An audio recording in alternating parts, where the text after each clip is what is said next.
Irvington used to have a big parade, and the kids always that were the last on the parade with their bicycles and the cards flapping on the spokes. Always walked down from East Irvington to Irvington to go to that parade. Important day, and I was thankful because my uncles all made it back.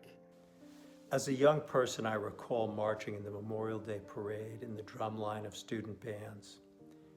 As you might expect, there was a great deal of excitement and fun in the parade. The police department, the fire department, and Irvington Volunteer Ambulance Corps were dear to our hearts. They helped with everything. When I moved to Irvington, my wife's hometown, in 1982, we started going to all the activities here. And my parents started to come up here to go to the parades because they loved watching Irvington High School's band perform. Every Memorial Day, Bob and I headed up Main Street to right in front of the middle school. Yeah. And we were there every Memorial Day, and it was always beautiful. And of course, I remember the Girl Scouts and the Brownies and the Boy Scouts and the high school band, and they could play. When I walk down Main Street and stand in front of the Veterans Memorial Monument, I really am very proud to see their names on that monument. When we reached our destination, the cemetery, a seriousness came upon the band and the onlookers. The musicians fell silent, except the drums, which would softly tap out a rhythmic beat on the rims, so those entering the cemetery would remain in regimental step. Once at the graves of the fallen soldiers, which were decorated with American flags and flowers, we played the national anthem and then taps. I still vividly recall the solemnity of the moment. It makes me appreciate that the village of Irvington has dedicated many monuments to its fallen soldiers. We all fervently hope that there'll be no need to construct memorials for soldiers who die in future wars. But we recognize, to quote Theodore Roosevelt, unless men are willing to fight and die for great ideals, including love of country, ideals will vanish. Before I read the research, I just wanted to acknowledge that it was started by Frank Gilligan, who did the initial research, and most of the additional research was completed by Mark Donovan. Each of the 5 Irvington men who died in service to their country in World War I is remembered with a star next to their name on the Veterans Memorial that stands on Main Street. Private Philip McGovern was the son of Mr. and Mrs. Michael McGovern of Barney Lane and later of 42 Main Street. He enlisted in the United States Marine Corps and was assigned to the 51st Company, Soldiers of the Sea, the oldest branch of the military service. Philip was deployed to France, where his regiment fought in the Battle of the Belleau Woods in June 1918. The regiment fought off parts of 5 German divisions before winning the battle, reduced to using only bayonets or fists at times in hand-to-hand combat. Of the 9,777 casualties, 1,811 were Americans, including 18-year-old Philip McGovern, who became the first serviceman from Irvington to make the ultimate sacrifice, dying on the battlefield on June 11, 1918. His body was returned to Irvington mid-July 1921, where it laid in state at his family's home on Station Road for several days before being reinterred at the Sleepy Hollow Cemetery. Another Irvingtonian, Sergeant Louis B. Kinderwater, living at 84 Main Street in his teens, a house that still stands today in the village. He volunteered for duty at the Army's Fort Slocum in New Rochelle on January 26, 1916, and was promoted to corporal in October 1917, and then sergeant in January 1918.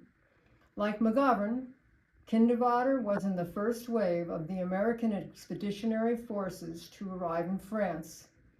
His regiment sailed with the Big Red One, simply known as the 1st Expeditionary Division at the time, on June 16, 1917.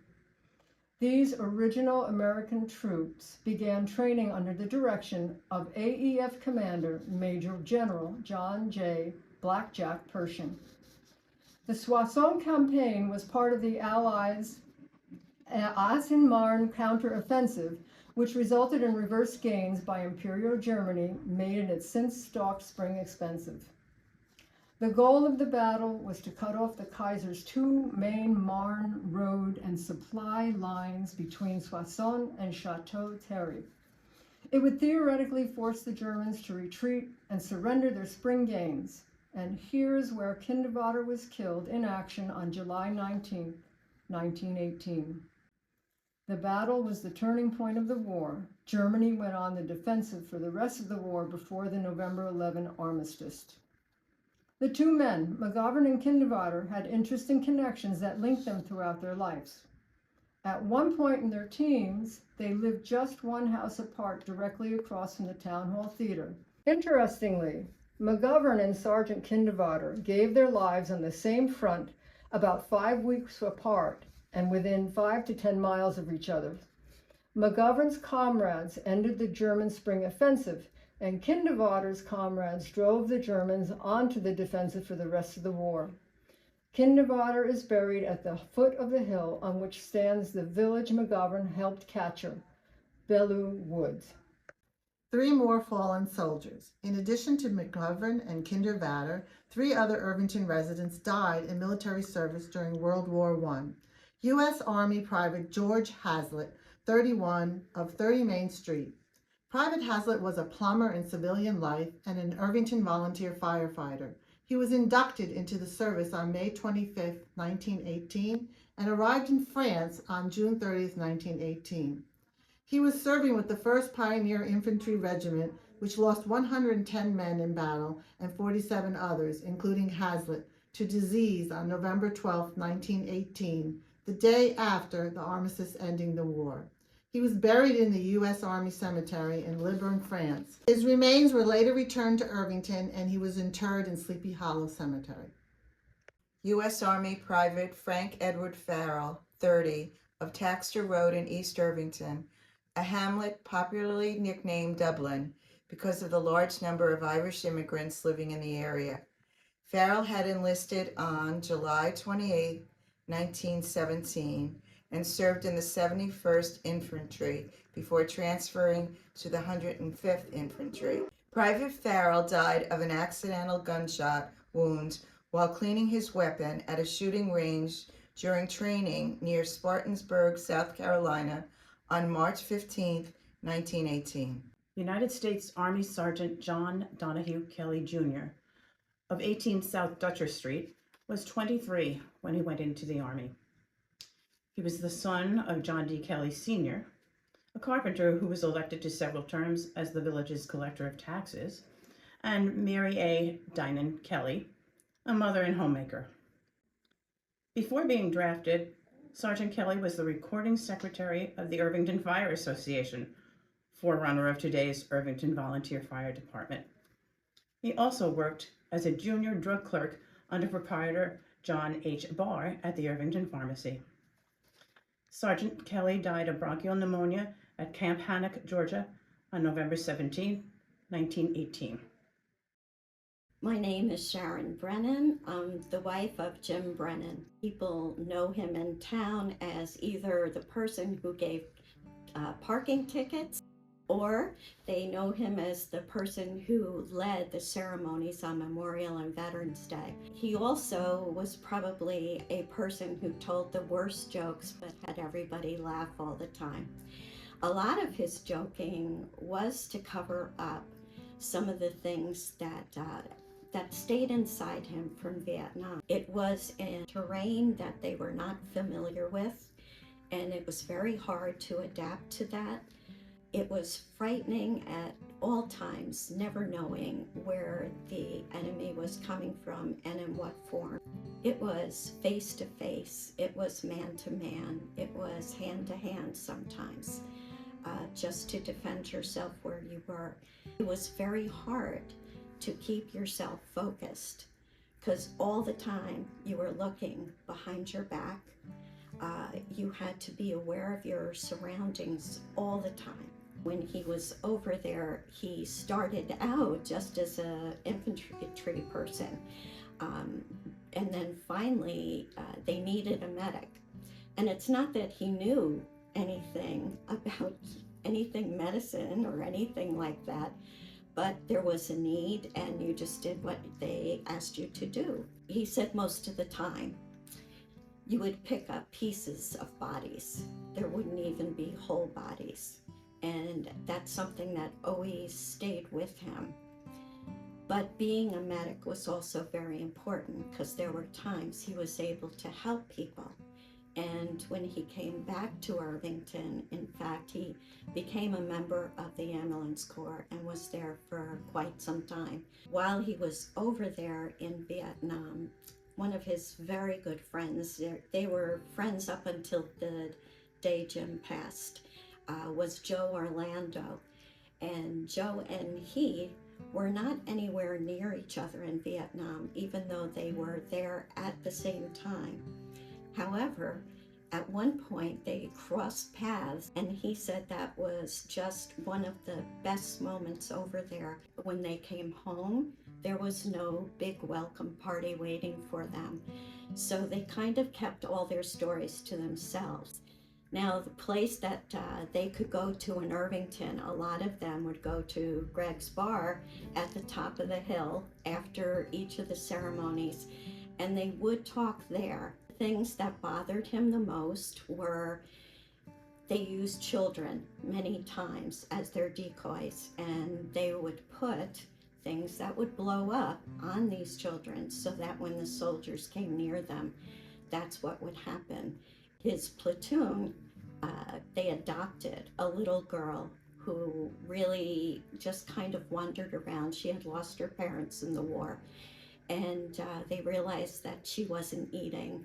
So they took her in and they fed her, and they did finally find a family that would take care of her after that.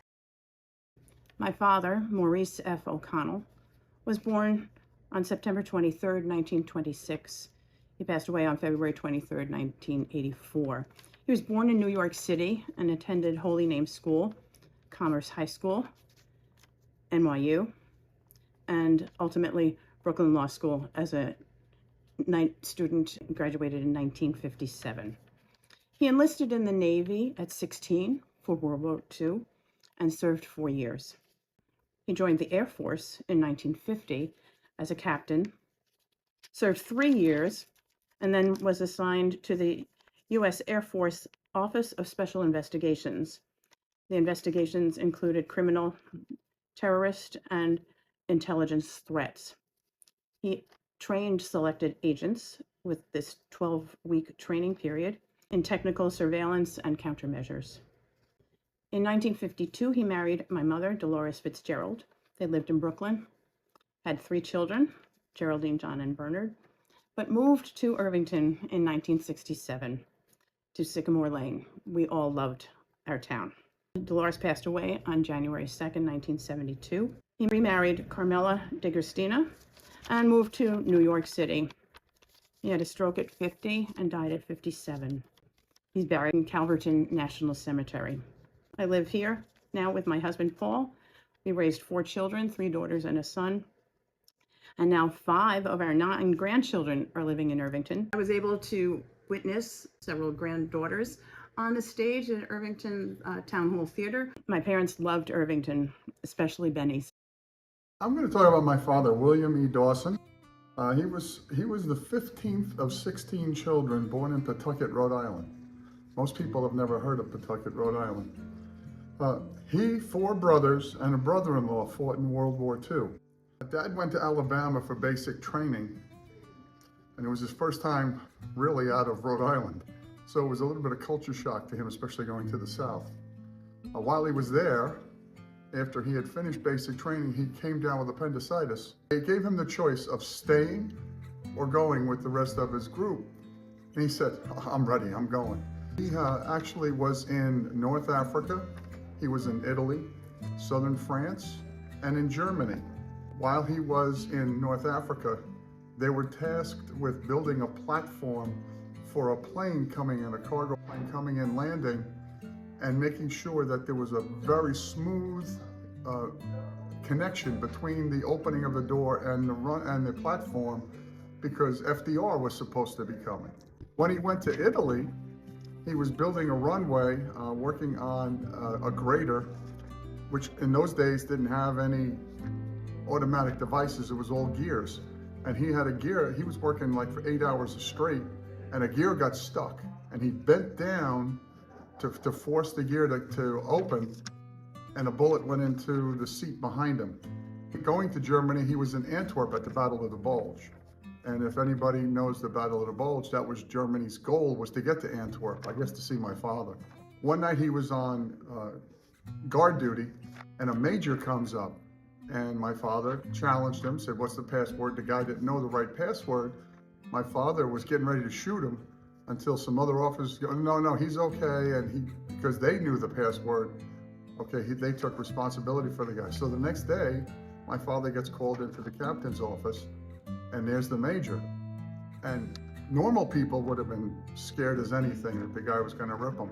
He was there to commend my father, because if you know anything about the Battle of the Bulge, the Germans were going around in American uniforms and infiltrating our lines. After the war in Europe was over, he was on his way to the West Coast to get retrained to go to the Pacific for the invasion of Japan, which fortunately he never had to worry about, because the war ended because of the atomic bomb. The years have gone by and fewer WW2 vets remain. It seems to be a struggle to keep these tributes going.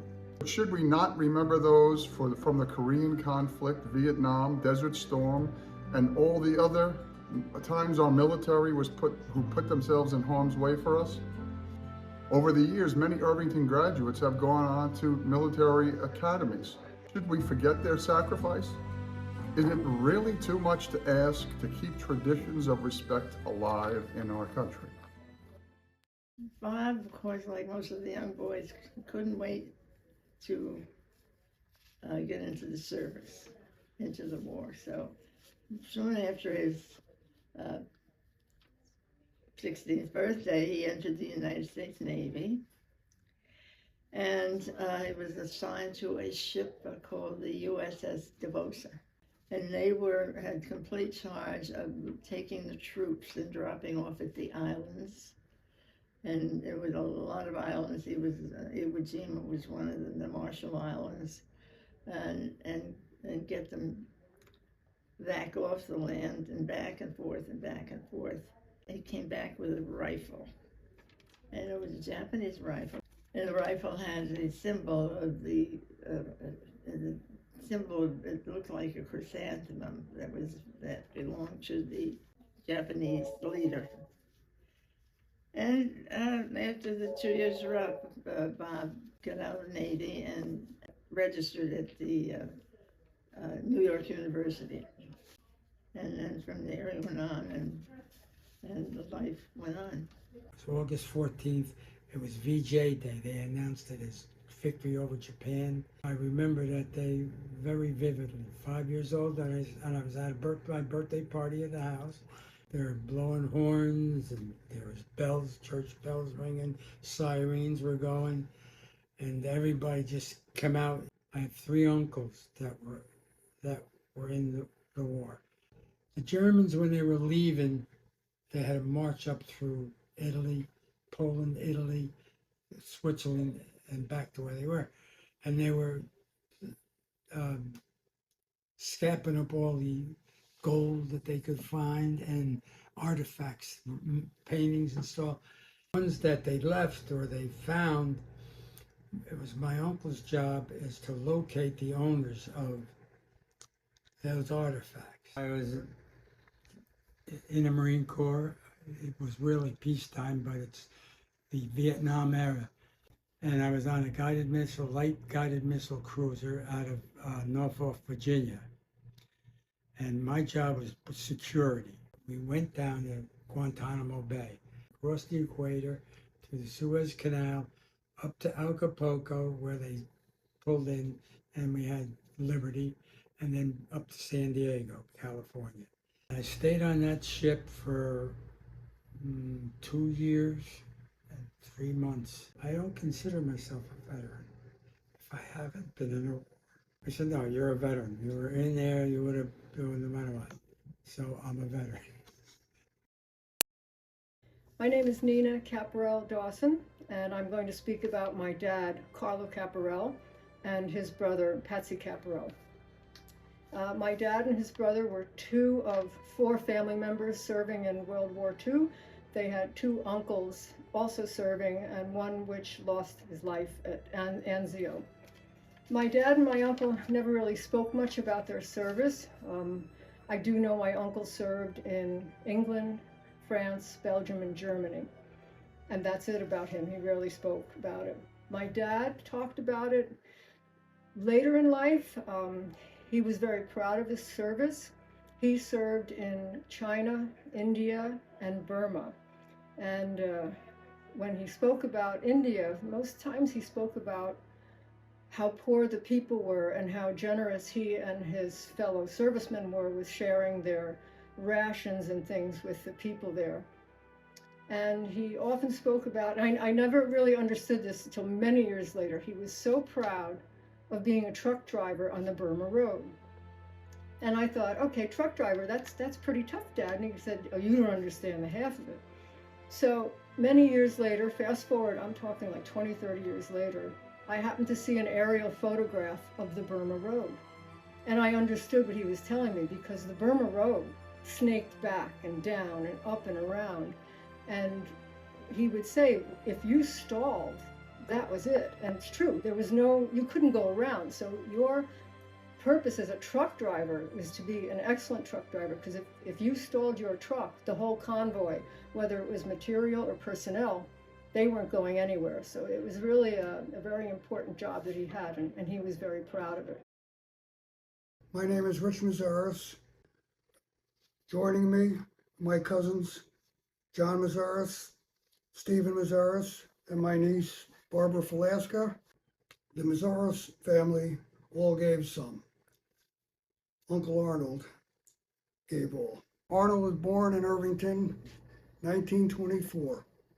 His older brother, my father, was born in 1916, and the younger brother, John and Stephen's dad, Uncle Harold, was born in 1927. Arnold graduated from Irvington High School in 1942. He played football, basketball, baseball, and he went off to Susquehanna University on a football scholarship. Joining him was his best friend, teammate, and classmate, Robert Shalot, also from Irvington, also in the class of 42. After they played the freshman year of football at Susquehanna in early 1943, they both decided to enlist. In their exact words, they said, "We want to fight for freedom. We felt uncomfortable playing football in college and having a good time while our friends and classmates were dying on the battlefields." Robert, he enlisted in the Air Force, Arnold in the Army. Arnold's unit was deployed to England on May 9th, 1944. They participated in the D-Day Normandy invasion, specifically Utah Beach, the first wave. Arnold survived it. His unit pushed towards Germany as they fought battle after battle, which eventually led to the liberation of Paris. Arnold was wounded on November 18th in the Battle of the Bulge and was sent to a hospital in Belgium for about 3 months, where he recovered from his wounds. He returned to his unit in the end of February, and he wrote his last letter home on February 28th. On March 3rd, he was killed in action. The War Department notified my grandma and grandpa. The next day, they received a letter. "Dear Mom and Pop, just a few lines to let you know that I'm all right. I am now back with the outfit. There isn't much going on here. How is everything at home? I hope you're all well and not worrying about me too much. How is Harold coming along in school? I hope he isn't fooling around too much. I haven't had a letter from you for about 3 weeks. I imagine that it will catch up to me before long. Say, have you received my Purple Heart yet? Let me know when you get it. Well, I'll close for now and give everyone my love. Love, Arnold. I'm putting some clippings together about the outfit. 4 years later, Arnold's body came back, February 1949. I was 6. We got to the gravesite. It was a military funeral. After the priest said the prayers, he did the 3-gun salute. And then the 2 soldiers carefully removed the flag from the casket, did the military fold into a triangle, turn, saluted my grandma, and present her with the flag. She took the flag and hugged it. My grandpa collapsed. By the time they got him to the hospital, he had had a stroke. By the time he came back from the hospital a few months later, his entire left side was paralyzed. He could only say one word, all right. And it was about 3 years after that, I was in the high school band, played the trumpet, and Mr. Sprague called me in and said, we'd like you to play taps at this year's Memorial Day Parade. The parade marched down Main Street, we went down Buckout Street, and the parade stopped right in front of our house. And when Grandpa saw that, he lit up like a candle. He probably said all right 100 times. It was beautiful. The village of Irvington, no better place on the face of the earth. They never forget. I encourage you to take the time to explore Irvington's memorials to its fallen patriots and to consider what their sacrifice means to you today. They include the Irvington Veterans Memorial Plaza on Main Street, with memorials to residents who served in the Vietnam War, Korean War, World War II, World War I, the Spanish-American War, the Civil War, the War of 1812, and the War of Independence. I thank the members of the village's War Memorial Committee and others who have worked hard to identify fallen soldiers whose names belong on those monuments and to rededicate the Irvington Veterans Memorial Plaza in 2018. Thank you, and God bless our men and women in the military.